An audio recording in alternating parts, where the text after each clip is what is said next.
Governors address and constitutional limit, reasserting the parliamentary spirit.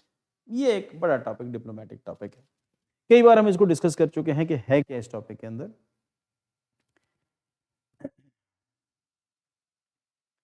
Governors के साथ हमेशा issue रहता है। गवर्नर को सेंट्रल गवर्नमेंट का एजेंट कहते हैं। सेंट्रल गवर्नमेंट किसी भी अपनी मर्जी के किसी भी इंडिविजुअल को गवर्नर बना सकती है। उसकी एज के जो क्राइटेरिया हैं, जो भी उसकी जो रिक्वायरमेंट्स है, 35 साल प्लस उम्र हो, इंडियन सिटीजन हो, उस पर्टिकुलर स्टेट का सिटीजन नहीं हो, दूसरी स्टेट से हो, ऑब्वियसली वो जिस पार्टी से बिलोंग करता है उस पार्टी के लिए ही वो काम करता है। ऐसी कंडीशन में अभी कई सारे इश्यूज उससे पहले जुड़े थे, गवर्नर के जो साइन से जुड़े हुए इश्यूज थे। अब जो इश्यूज हैं गवर्नर के जो एड्रेस से जुड़े हैं। अब प्रेसिडेंट और गवर्नर के साथ ये होता है कि इनको साल की जो फर्स्ट मीटिंग है उसमें एड्रेस करने के लिए आते हैं। प्रेसिडेंट्स की स्पीच होती है या वो गवर्नर की स्पीच, उसको मानते हैं। Recent instances of governor refusing to read or abruptly discontinuing the address to the state legislature under Article 176 of states such as Karnataka, Tamil Nadu and Kerala have reignited debate on the constitutional conventions, federal balance and limits of gubernatorial discretion. कई जगहों के ऊपर governor ने उसको पढ़ा ही नहीं, कई बार उनके पैरा स्किप कर दिए। अब हमें हर हालत में ये ध्यान में रखना होगा कि गवर्नर जो स्पीच को पढ़ते हैं, जो प्रेसिडेंट एड्रेस होता है या गवर्नर का जो एड्रेस होता है, वो उनकी अपनी मर्जी से नहीं होता, उनकी अपनी पर्सनल स्पीच नहीं होती। राजू पानी पिलाना जरा। तो उनकी को पर्सनल स्पीच नहीं होती, वो वही करते हैं जो गवर्नमेंट की पॉलिसीज होती हैं, स्टेट गवर्नमेंट की पॉलिसीज होती हैं, उसी को पढ़ना होता है उनको आके। उस कंडीशन में गवर्नर अगर अपनी जो डिस्क्रिशन है उसको यूज करता है और वो कॉन्स्टिट्यूशन वैल्यूज के अकॉर्डिंगली नहीं आती तो उसको अनकॉन्स्टिट्यूशनल ही मानेंगे। मान लो कि गवर्नर को स्टेट गवर्नमेंट ने कहा कि ये एक प्रपोजल है, ये जो जो सब्जेक्ट है इसको आपको पढ़ना है, इसके बाद हम लोग जो इसका एनुअल सेशन है वो स्टार्ट होएगा, पर इसका जो विधानसभा है उसका। तो गवर्नर साहब जब उसको पढ़ने गए तो उन्होंने उन टॉपिक्स को पढ़ा जो स्टेट के साथ मैच करते थे, जो गवर्नर को खुद को ठीक नहीं लगा या उनकी अपनी पार्टी लाइन या फिर जो उनकी पार्टी ने डायरेक्शन दी थी उसके अगेंस्ट आया, तो उन्होंने उस पैरा को स्किप कर दिया या फिर वो पूरे के पूरे उस टॉपिक को ही छोड़ दिया, क्योंकि वो गवर्नमेंट की पॉलिसीज का इंडिकेटर था।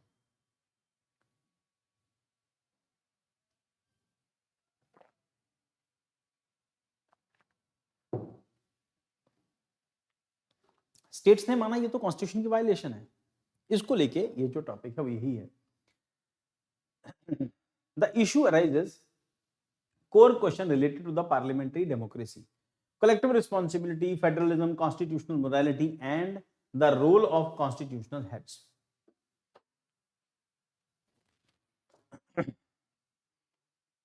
Constitution position of the governor, article 176 क्या कहता है? मैंडेटरी नेचर है।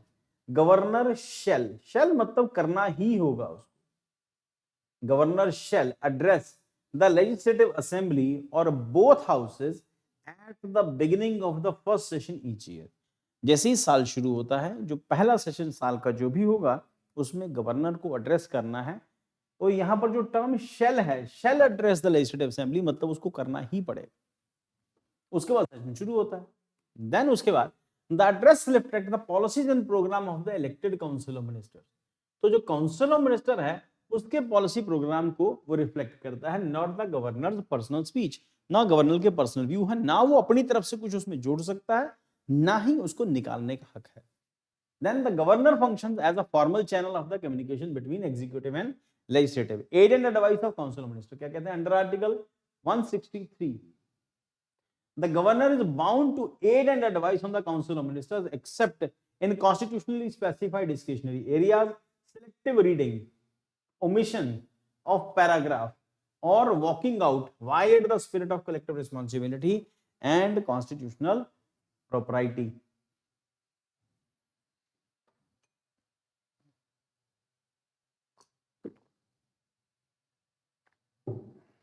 गवर्नर अपनी मर्जी से कुछ नहीं कर सकता, वही करना पड़ेगा स्टेट गवर्नमेंट कहेगी। गवर्नर एड एंड एडवाइस के अकॉर्डिंगली काम करता स्टेट गवर्नमेंट। और गवर्नर के पास प्रेसिडेंट की तरह कुछ पावर्स है भी नहीं, हालांकि कुछ केसेस में उसके पास पावर ज्यादा है। The governor was envisaged as a constitutional head है। जैसे प्रेसिडेंट कॉन्स्टिट्यूशनल हेड है, वैसे ये भी स्टेट के अंदर हेड है। not an independent power center. He was not intended to exercise political judgment or veto elected government. जो सरकार चुन के आई है उसकी पावर को वीटो करने की अथॉरिटी उसके पास नहीं है. Ambedkar stressed that governor represents the state as a whole, not the center or any political party. तो अल्टीमेटली वो स्टेट का हेड है, स्टेट का हेड है, और सरकार का हेड सीएम होता है, और उसको सीएम के अकॉर्डिंगली काम करना है जैसे प्रेसिडेंट को करना होता है. जुडिशियल इंटरप्रिटेशंस की सुप्रीम कोर्ट रूलिंग क्या है? Shamsher Singh versus state of Punjab 1974. Governor can not publicly criticise और अपोज कैबिनेट पॉलिसी. गवर्नर के पास कोई अथॉरिटी नहीं है सेंट्रल गवर्नमेंट की किसी पॉलिसी को क्रिटिसाइज करे या अपोज करे. Discretionary power are not personal. जो गवर्नर को मिलने वाली डिस्क्रिशनरी पावर है वो उसकी मर्जी से मिली हुई पावर, उसकी अपनी मर्जी नहीं है. कौन से केस में आया ये? Shamsher Singh versus state of Punjab के केस में. But exercise with in the constitutional framework. तो गवर्नर को जो डिस्क्रिशनरी पावर मिली है वो कॉन्स्टिट्यूशनल फ्रेमवर्क के अंडर ही वो यूज कर सकता है. जो कॉन्स्टिट्यूशन ने उसको पावर यूज करने को कहा है, अपनी मर्जी उसकी कोई वैल्यू नहीं है, ना गवर्नर की ऐसी करने की जरूरत होनी चाहिए. बट स्टिल हम लोग मानते हैं ऊपर सेंट्रल गवर्नमेंट का हाथ होता है, इस करके गवर्नर कई बार ऐसा करता है. Any deviation from the ministerial advice amounts to an unconstitutional faux pas. तो अल्टीमेटली उसको वही करना है जो मिनिस्ट्री कह रही है. अगर इंडियन कॉन्स्टिट्यूशन के किसी प्रोविजन की अगर वो वायलेशन करती हैं, कोर्ट की पावर को चैलेंज करती है, ये कॉन्स्टिट्यूशन के प्रोविजंस के अकॉर्डिंगली नहीं चलती, तो गवर्नर के पास इशू रहता है कि वो सेंट्रल गवर्नमेंट को उसकी रिपोर्ट भेज सकता है. बट इन केसेस में गवर्नर अपनी डिस्क्रिशनरी पावर वही यूज करेगा जो कॉन्स्टिट्यूशन में मेंशन्ड है, जो सब्जेक्ट्स में मेंशन्ड है कि अगर ऐसा होगा तो गवर्नर प्रेसिडेंट के पास या फिर सेंट्रल गवर्नमेंट के पास, प्रेसिडेंट के पास ही उस बिल को रिजर्व कर सकता है, भेज सकता है. Discretion of governor is limited and explicitly defined. Limited है, explicitly defined है. Addressing the legal legislature under Article 175 and 176 is an executive function, not discretionary. The governor cannot act in a manner that destabilizes an elected government. Tamil Nadu governor case. Supreme Court reaffirmed that discretion cannot be used to neglect cabinet authority. A presidential reference later described the governor as guide, philosopher and friend. अब यहां पर क्या बताया? philosopher, guide and friend बताया था Tamil Nadu governor case में supreme court ने. तो गवर्नर तो गाइड, फिलोसफर और फ्रेंड है, रीइंफोर्सिंग अ कोऑपरेटिव रोल. उसको कोऑपरेट करना है स्टेट गवर्नमेंट के साथ. तो गवर्नर की अपनी उसकी राय नहीं हो सकती, वो वही करेगा जो स्टेट गवर्नमेंट उसको करने को कहती है और उसको वही करना चाहिए, यही उसका कॉन्स्टिट्यूशनल रोल है. Challenges highlighted the way ahead. Politicisation of governors office, specially the opposition ruled states. तो जहां पर कांग्रेस पार्टी है वहीं पर ये इशू चल रहा है. Erosion of constitutional conventions which are vital for the parliamentary democracy, risk of converting the governor into the parallel authority, undermining elected governments. Way forward क्या है? Judicial qualification, a definite supreme court declaration, definitive Supreme Court declaration on the mandatory and non-discretionary nature of Article 176. तो governor discretionary power नहीं use कर. Reinforcing constitutional morality, governor must act with restraint, neutrality and respect for democratic mandates. Codification of convention, development of binding guidelines for gubernatorial conduct possibly via supreme court, jurisprudence or interstate council of deliberations. Strengthening federalism, represents state authority and cabinet supremacy in the political matters.